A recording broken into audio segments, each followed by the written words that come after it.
শোনো, আমি হচ্ছে রোদের আপন খালাতো ভাই, আর আমার মার্কিং ছাড়া তো এই বিয়েই হবে না। উপস, সরি ভাইয়া, আপনি এত ইম্পর্টেন্ট লোক বুঝতে পারিনি, মাফ করে দিবেন। আমি তো ভেবেছিলাম আপনি আমার বিয়ে হবেন, আপনার সাথে ভাব করব, ফোন নাম্বার নিব, রাতে কল দিব, অনেকক্ষণ কথা বলবো। না থাক, এগুলো কিচ্ছু হবে না। আপনি তো আবার আমার বয়সে বড়, এগুলো তো আপনি আবার পছন্দ করবেন না, তাই না?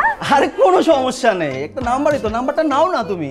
আমি রাতে অনেক ফ্রি থাকি, 01718। না, আমি না আপনার বয়সে ছোট, ছোট বোনদের সাথে বড় ভাইদের এত কথা বলতে হয় না। আসি, টাটা। আরে না না, শোনো না, শোনো, নাম্বারটা নিয়ে যাও। আরে নাম্বারটা তো নিবা। কেন যে ভাব নিতে গেলাম, চান্সটা মিস করে ফেলছি।